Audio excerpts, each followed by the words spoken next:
Mayong agagid sa inyong atanan.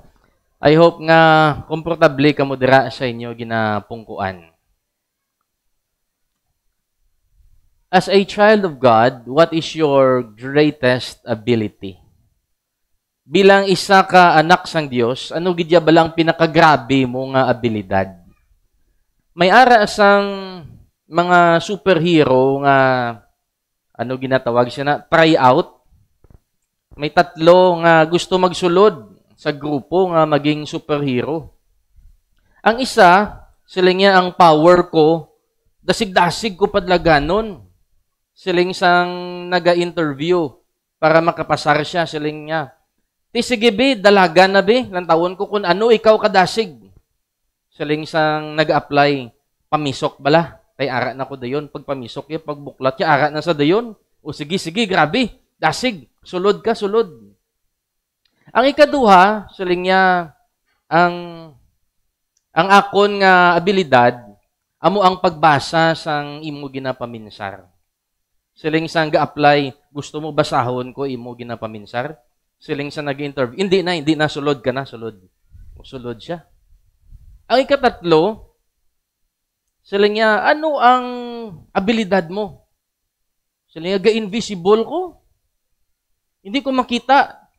Siling sa nag-interview para makasulod siya. Sige, be. Invisible, be. Siling sang nag-apply. Pautanga ko, anay 20 mil. Kay ma-invisible ko dayon. Kung kamo isa ka anak sang Dios, ano gid bala ang pinakagrabe ninyong abilidad? No, ara kita gyapon sa aton nga theme, stewardship in worship. Ang mga bagay bala nga gintugyan sang Dios sa aton, kinanglan naton ina ibalik sa iya. Kay para ina sa iya kag sa iya nga kadayawan. I-review naton anay ang mga natun-an naton sa mga nagliligad. Okay? Letter S, kung nadumduman nyo, ibalik ta sa iya ang Sabbath day, ang adlaw nga para sa aton nga Dios. Letter T, ibalik taman sa iya ang ikapulo sa aton nga income, amo ang tithes. Letter E, ibalik ta sa Dios ang energy nga ginhatag yaman sa aton. Samtang pamatanoon kita, samtang may kusog kita, maalagad kita sa aton Ginoo. And then, letter W. Ano to ganing nagligad? Ibalik ta sa iya ang trabaho nga ginbilin niya sa aton. Tutuman naton para magkita ay kita pila kadlaw, mahambal siya, well done, good and faithful servant. Sa letter A, ang topic naton subong about ability, mga abilidad sa mga anak sang aton nga Dios. Now, nabasa ta naman kaina, ini nga text, hindi ta na pagbasahon kay para hindi na magdugay. Now, i-summarize naton ini. 1 Corinthians chapter 13, kung nabasa na ninyo ini nga chapter, ginatawag nga love chapter. About charity. Now, ang meaning sang word nga charity, sa Greek, ginatawag ini nga agape or agapeo. Or ginatawag man sang iban nga agapao. So, charity, agape, agapeo, agapao, it means divine love or sacrificial love. May ara sa nagatudlo nga ang charity, ginahimo nila nga brotherly love. Pero wala ko kabalo, kundi na nila nga dictionary ginkuha, nga naging brotherly love ang charity.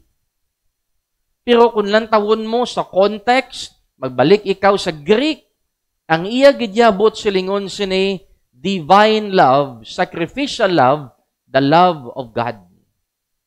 Kaya hindi ikaw makahimo sang sini nga bagay nga ginhambal sang 1 Corinthians 13 kung asta lang na sa brotherly love. Mag-abot kung kaisa nga gakainit ikaw sa imo nga utod. Pero kung sacrificial love, divine love, bisan grabe na ang imo nga akig, makuha mo man gyapon nga higugmaon ina sila.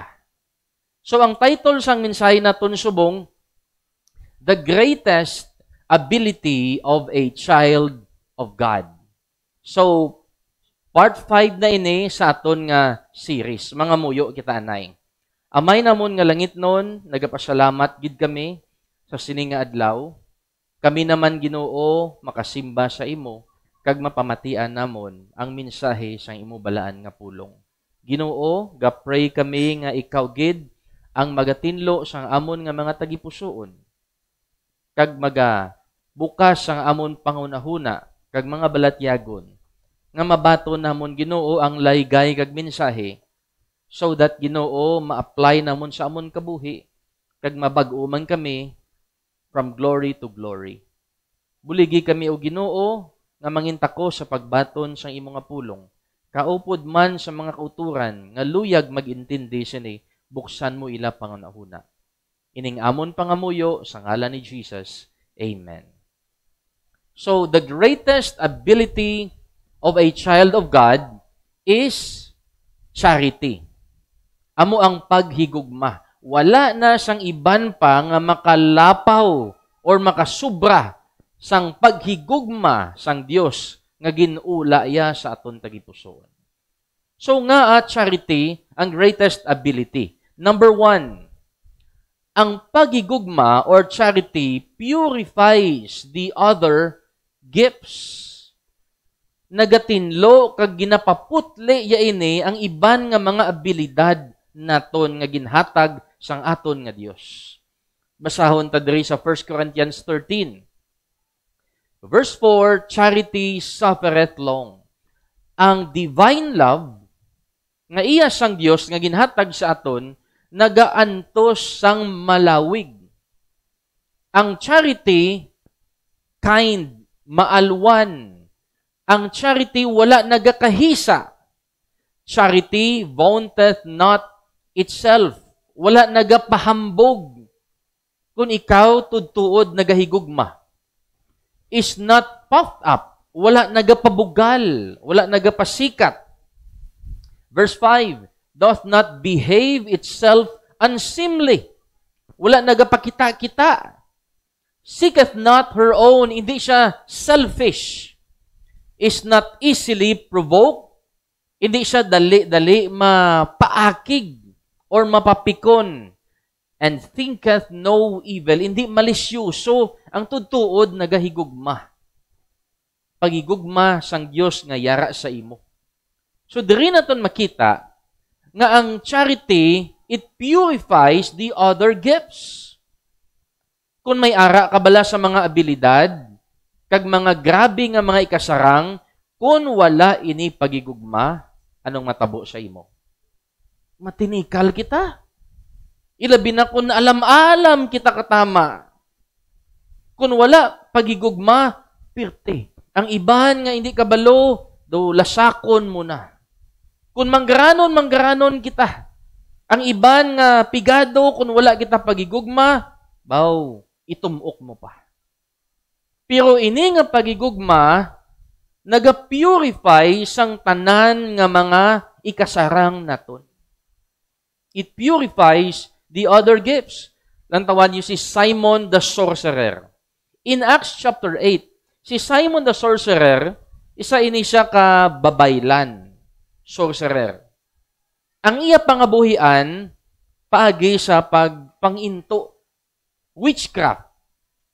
Karon ini nga sorcerer, nagbaton man siya kay Jesus. Ang natabo diri in verse number 13, Simon himself believed also.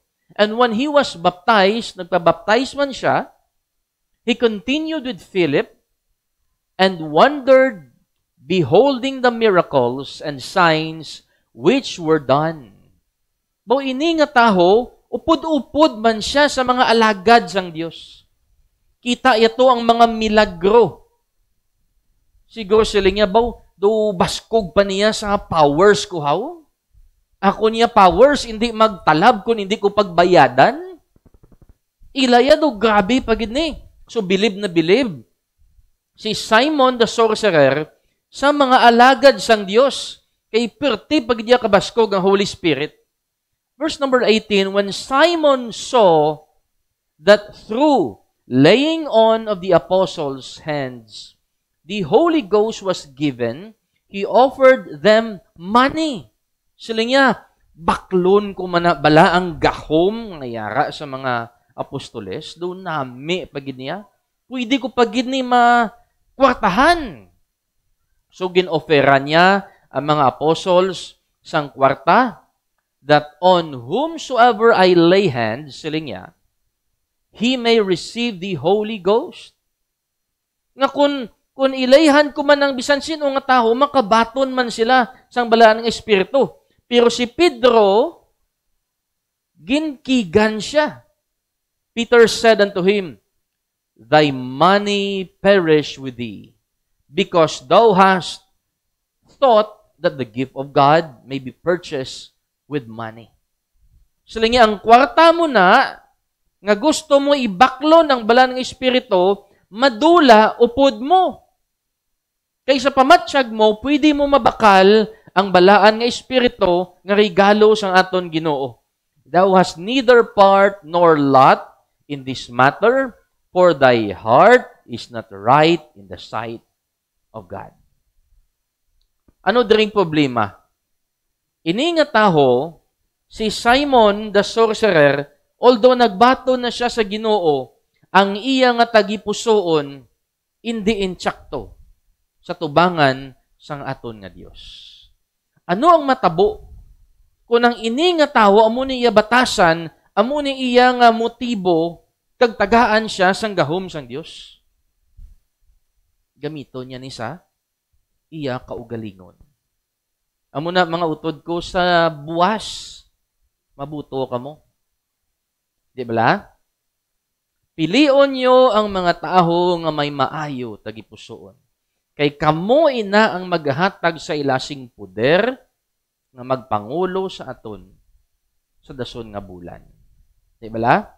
I-share ko lang sa inyo, may nangayo bulig sa aton. Pastor Ivan. May tanikon parehas ta sa dagko nga simbahan, no? Nga kun siling ko gani kay Brad Nunoy, ibaw ang balya ang amuni nga simbahan, no? Gaan lang na nilang ilang leader, tapos ang mga membro isa lang na kabuto. Siling ko manukot man ta bala, Brad, para makaangkon man ta. O joke lang na, no? Please ask ko help mo sa eleksyon, ibuto ako.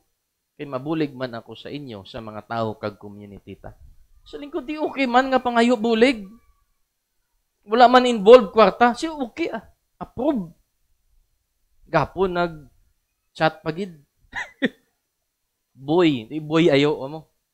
Asko tani, pwede mo ko ma-sponsoran pang bakal pagkaon sang aton supporters. Bisan 2K lang. Support man ko sa imo, need ko gid karon para pang bakal pagkaon nila. Thank you, Jesus loves you. Kun kamo be. Iko gabi, no? Way pa na gani kapungko. Yung ano pagidayhan? Gapanumdum ko saan ko ni sa replyan man. Replyan ko ni sa kung tapos na eleksyon kagambalong ko sa di na to isuportahan ta nga mga manugkaon nga supporters ta. Wala na. Tingala lang ko balasang mga amuni kay saling ko, kung magpadlagan, giman ko sa ulihe. Lango lang nino.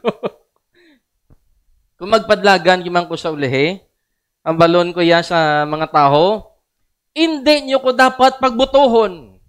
Kaya kung butuhon nyo ko, tanan nga mga durugista, papriso ko.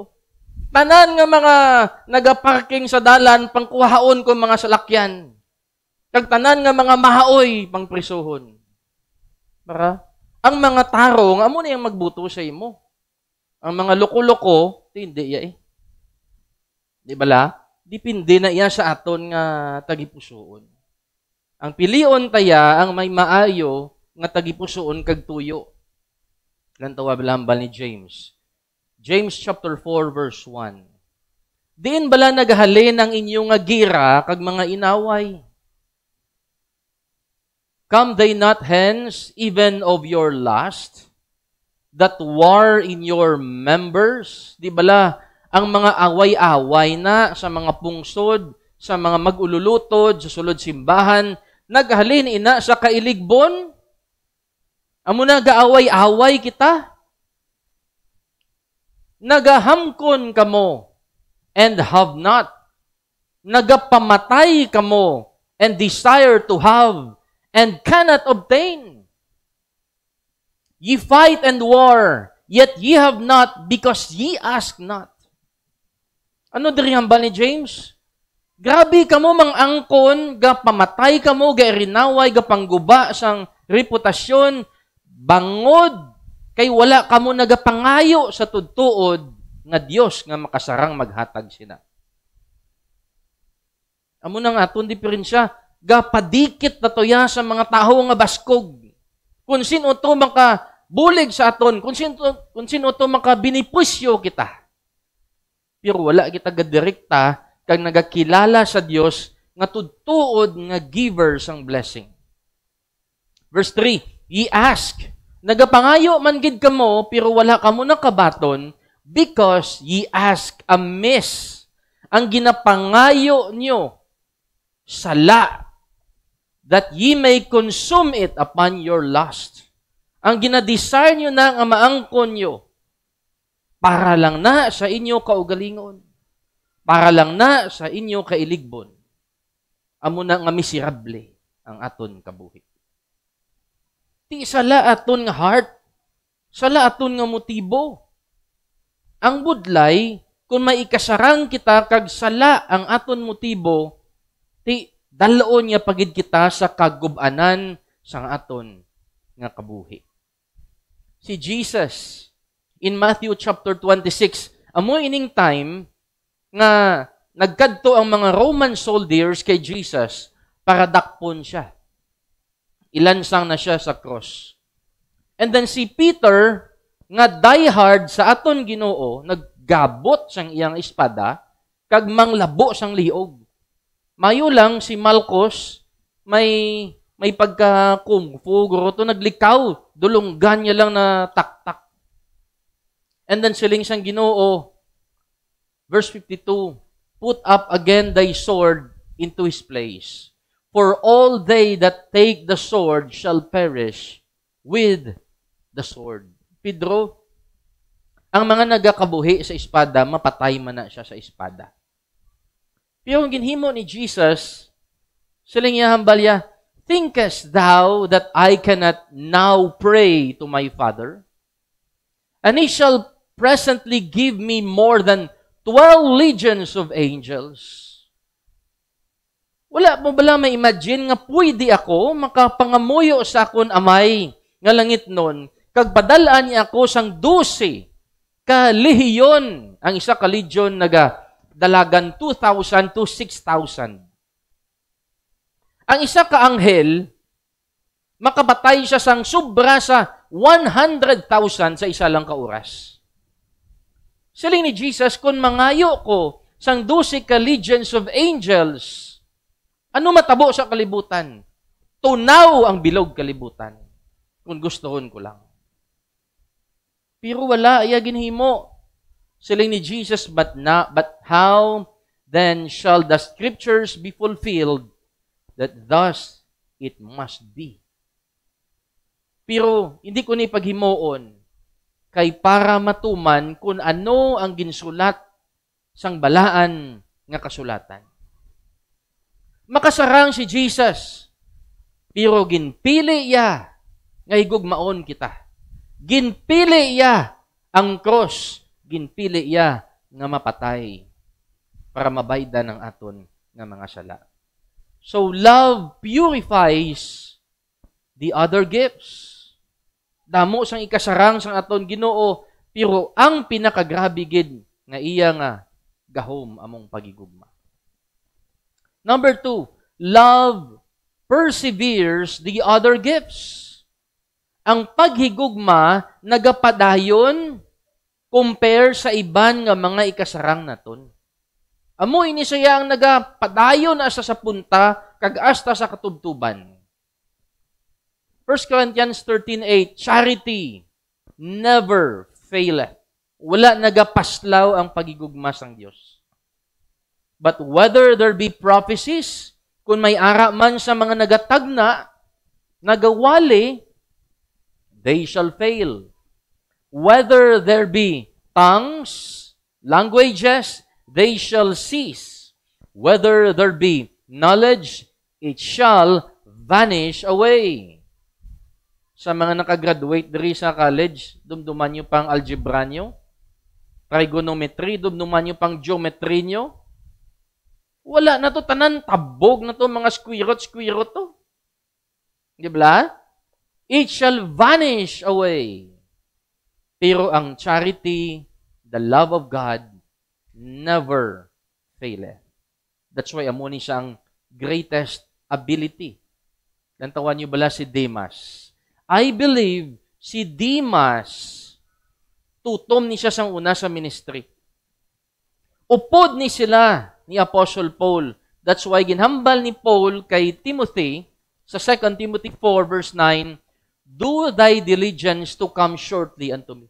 Si Timothy na lang ang ginsugo niya nga magbisita sa iya. And then he said, for Demas hath forsaken me.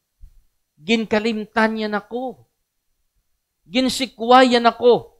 Having loved this present world, nga ginsikway ako, kay ginhigugmaya ang kalibutan. Ngani. And is departed unto Thessalonica, Crescens to Galatia, Titus unto Dalmatia. So ano diri makita naton kay Demas? Nagbaton sa Ginoo, naging Christian, nag-alagad sa Ginoo, nagsakripisyo sa Ginoo, pero nadula sa Ginoo.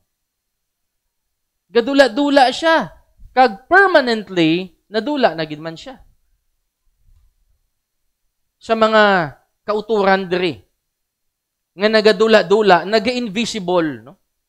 Mga young people kita nga naga-ulhot-ulhot, nawawala, bumabalik, eto na naman. Naga-ulhot-ulhot. Sa church activities, ano ang problema nga nagadula-dula kita? Ayhan ini, basi marason kita, di kay budlay ang pag-eskwela, pagtuon, college na ko. Kaagi man ta college, utod ko. Sobra 5 katuig nga, pilagid ka units ginakuha niyo haw. Agyan ta man na, hindi man ang rason nga madula kita sa ministry, sa church activities. Kung palangga ta ang Diyos, hindi tayo madula, Sa mga young professionals, nagatrabaho nga mga pamatan noon, bagong graduate. Ano ang rason naton nga gadula kita? Sako, gid. Sa experience ko, ang trabaho namon bilang designer, pulawanay, gid na. May mga deadlines ina. Pirti na katambak ang mga gina-drawings. So, damo na iya una ka ginalagas nga mga deadlines. Dugang pa may nanay ka nga may cancer, may tatay ka nga ginadialysis, may tiya ka nga hypo, nagatumba-tumba, nagalipong-lipong. Pero wala to yan nag-stop sa amon that time nga mag-untat sa pagserbisyo sa aton nga Ginoo. And it was during in our deepest heartaches and greatest pains that we can best proclaim nga ang Ginoo matutom kag maayo sa amon kabuhi. So wala kita sing rason, kung ano man ang aton nga rason, nga mag-untat kita sa aton Ginoo kag madula kita. It may be nga may ginahigugma kita nga iban. Kaginbuyaan tang aton nga Dios. 1 Corinthians 13:7. Ang tutuod nga may pagigugma sang Dios, beareth all things, believeth all things, hopeth all things, endureth all things. Ano man na iya nga kabudlayan, madsige mo na, ma-persevere mo na, bangod sang pagigugma mo sa aton Ginoo. And I'm afraid sa aton diri, nga kung diin ta ginagasto ang aton nga mga abilidad, diin ta ginagasto aton tsimpo, aton ikasarang, aton nga kwarta. Kay ti anak kita sang Dios, gintagahaan niya kita sina nga mga bagay. Lantawan niyo lang bala mga utod ko. Sino nag-aalagad gid sa Ginoo? Diri how? Sinong Henry palaya edad 60 plus senior citizen. Di ba? Sinong Johnny Pamaluan? Balaan niyo man na 60 plus senior citizen. O ari si Sir Edgar 73. Si Brad Ray, tiskog ang kamot, pero pamalag yapon. Way ko ni ginahambal nga mamalaman kamo. Kundi, ang gusto tadi nga makitaan kamo nga nagahigugmaman sa aton nga Ginoo. Diin aton nga pagigugma sa aton Ginoo. Siling pa ni Paul, where is the wise? Where is the scribes? Where is the disputer of this world? Di na to sila ang mga grabe, mga abilidadan. Kita yang gintawag sang Dios nga mag-alagad sa iya. So kung kita nagbaton sa Ginoo, kita nakaintindi nga ginigugma kita sang Dios, di alagad kita sa iya. And while you are young, let God have your life and let God use you now. Remember now thy Creator in the days of the youth, when the evil days come not, nor the years draw nigh, when thou shalt say, I have no pleasures in them. Ma-realize ta pila kadlaw utod ko kung tigulang na tamang balta, ay amo lang to at akon nga kabuhi. San lang ko to naglagan-lagan, naguyat sang bula, subong tigulang na ko. Amo lang to ya kabuhi ko, do wala gid mapuslan sang akon nga Ginoo. Nagapadayon kita dapat sa aton nga Ginoo. Lantawan niyo si Jesus in Hebrews 12 verse 2. Looking unto Jesus, the author and finisher of our faith, who for the joy that was set before him, he endured the cross, despising the shame. Ginbaliwala, yato ya ang kahoyanan. Kita gani kaagi pa ya nga grabe nga kahoyanan, grabe nga kapigadohon, grabe nga problema, pero kahapos sa aton magtalikod sa aton nga Dios. Number 3, nga ang love amo ang greatest nga ability naton. Because ang love perfects the other gifts.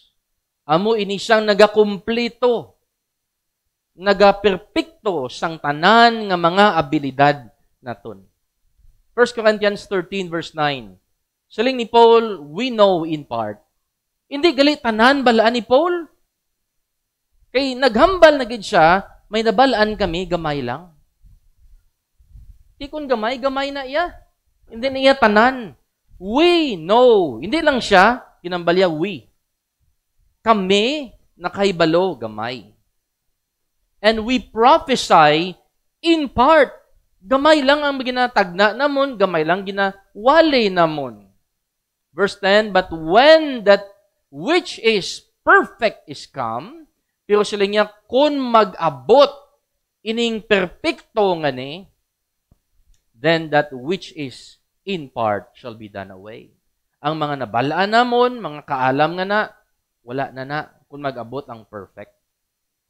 So siling sang iban ang perfect, amo ning King James Bible 16:11. Wala ko gambal ang King James Bible 16:11 sala.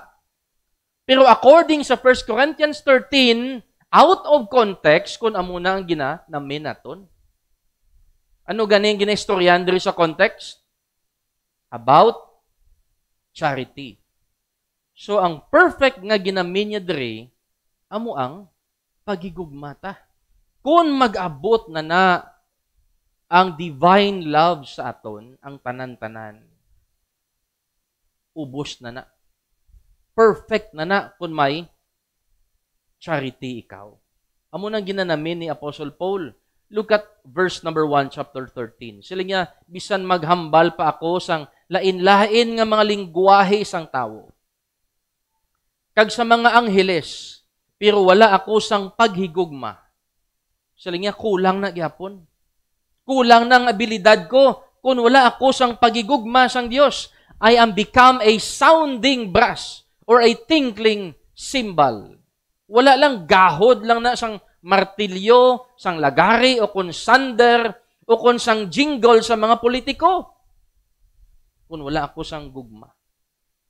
And then sila nga verse 2, and though I have the gift of prophecy and understand all mysteries and all knowledge, and though I have all faith so that I could remove mountains and have not charity, I am nothing. Wala pulos gyapon ang ginahimo naton. Wala pulos gyapon ang aton nga mga abilidad. Mga nabalaan ta, wala na pulos. Kung wala kita sang pagigugma sang Dios, pagigugma sa aton kauturan. Verse 3, and though I bestow all my goods to feed the poor, and though I give my body to be burned, and have not charity, it profiteth me nothing. So, klaro ginhambal ni Paul nga kulang kung wala kita sang pagigugma sang Dios.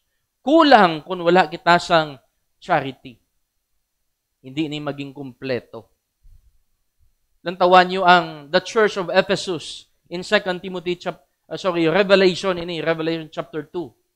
Silingan diri, and has borne and has patience, and for my name's sake has labored and has not fainted.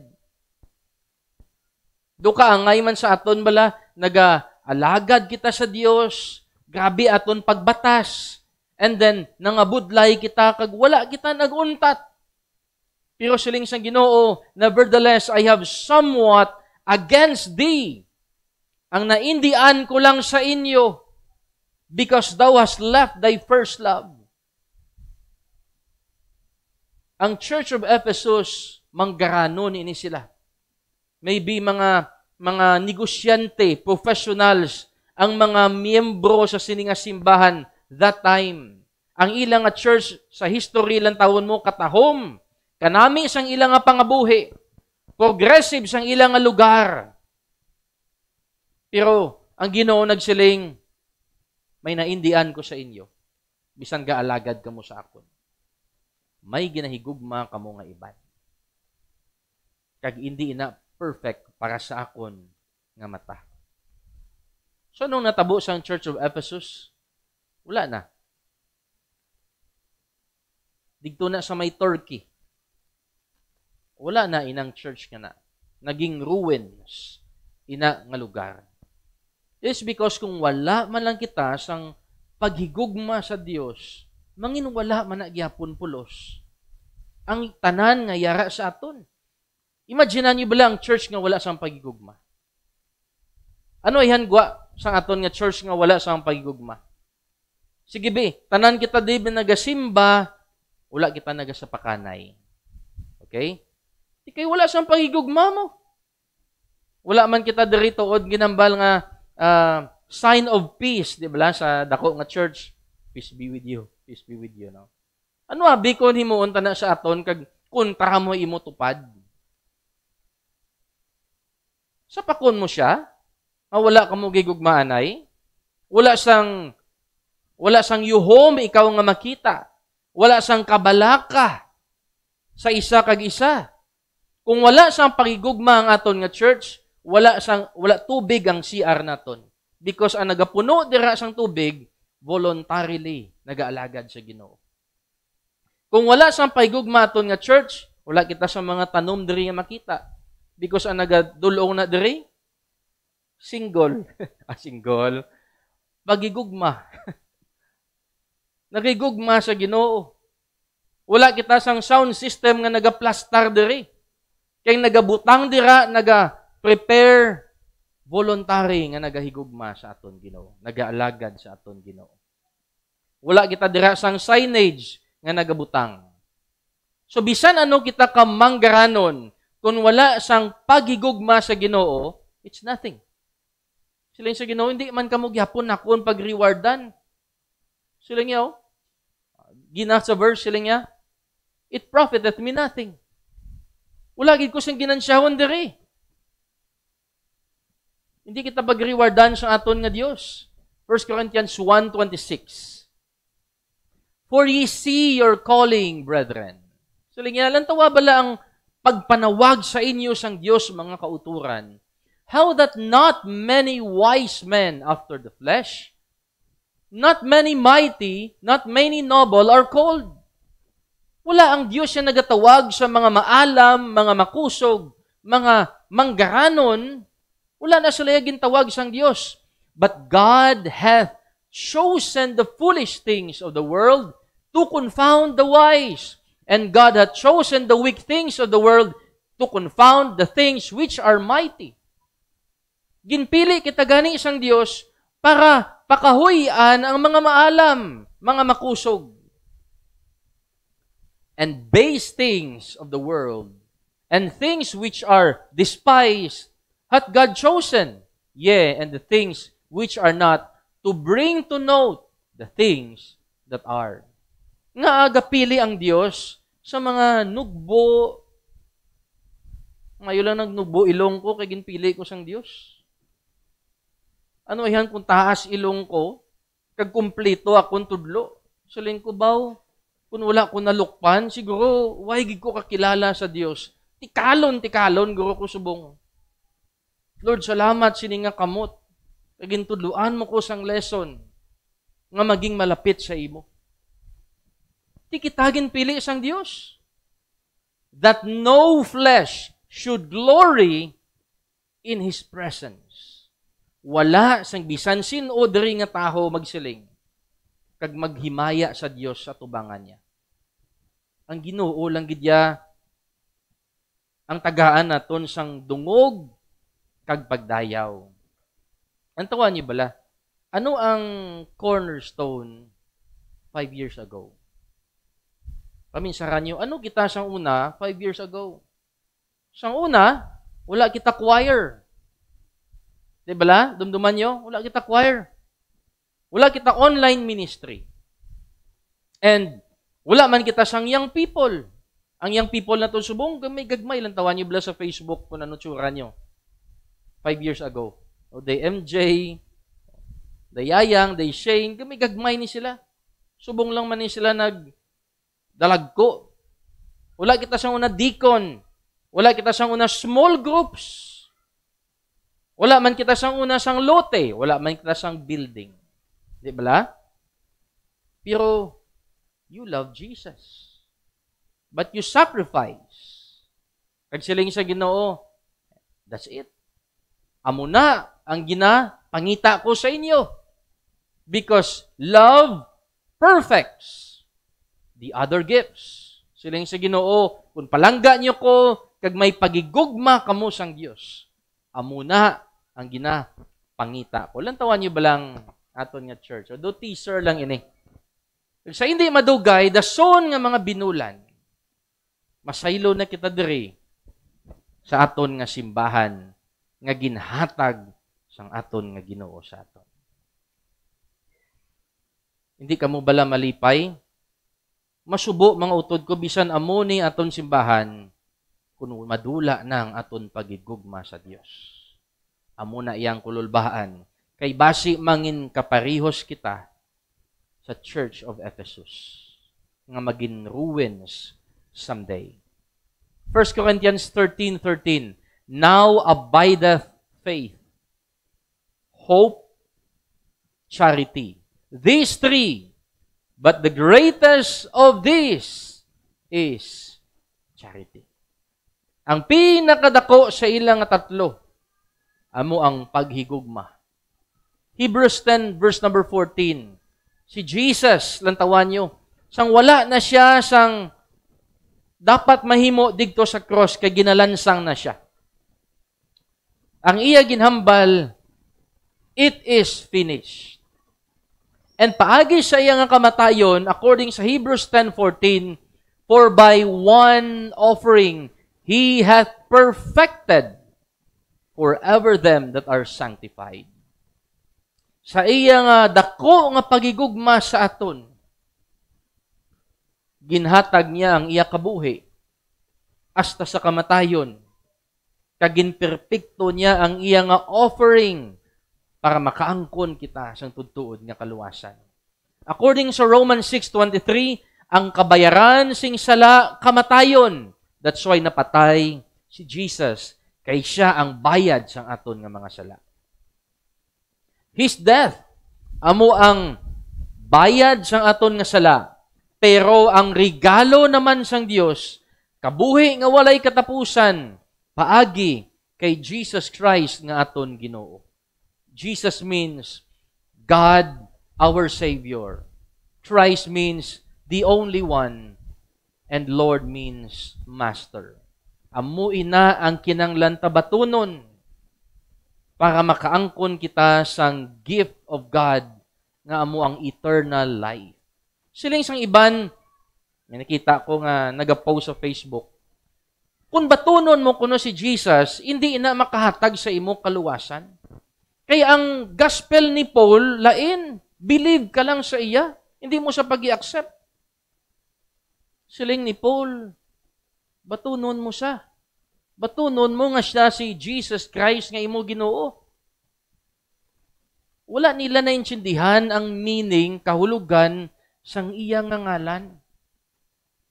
Kung mag-believe ikaw kay Jesus, mabelieve ikaw nga amo ni siya. Siya inang Dios mo nga manluluwas, siya lang gid na isa, wala na sang iban, kag siya ina ang imo nga agalon sang imong kabuhi, masunod ikaw sa iya. The greatest ability of a child of God. Number 1, among charity, it purifies the other gifts. Number 2, perseveres the other gifts. And number 3, it perfects the other gifts. As children of God, charity is our greatest ability. Ang paghigugma naton sa Dios kag sa aton nga mga kauturan amo ang pinakagrabe naton nga abilidad.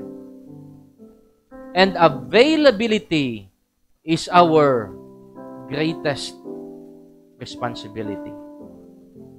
Bisan damo ikaw ikasarang, pero hindi ikaw available sa Dios, wala man gyapon sang pulos. Be available sa aton Ginoong Jesucristo. Mga muyo kita mga utod. Heavenly Father, we thank you sa sini nga time nga nabatian namon Ginoong imong nga mensahe. Lord, kabay pa nga ang tagsa nimo ka mga kaanakan nga ginulaan sang balaan nga espiritu, gintagaan sa mga sari-sari, physical and spiritual gifts. Magamit namon Ginoo paagi sa pagigugma nga nagatulod sa amon nga magserbisyo sa imo. And Lord, we pray nga kung ano man ang amon ikasarang, maging available kami Ginoo every time nga tawagon mo kami. Kag kinanglanon mo ang amon nga serbisyo. Lord, Holy Spirit, may mga times nga nagapanghikot ikaw sa amon nga tagipusoon. And yet, may mga times man nga natamaran kami. Kag nabudlayan kami mag-obey. Lord, we pray nga kuhaon mo ang mga depensa namon. Kuhaon mo mga high places and strongholds sa amon tagipusoon. Nga hindi mo kami mapunan sa mutudtuod ni mo nga gahom. Kag hindi mo kami magamit fully potential sa mga ginapahimo ni mo Ginoo sa amon. May mga kauturan diri nga may mga struggle sa ilang nga kabuhi. Akon gid Lord pangamuyo nga tanan kami Ginoo maging open and sold out sa imo nga pagpanawagan. Ining amon pangamuyo sa ngalan ni Jesus. Amen.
Thank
you.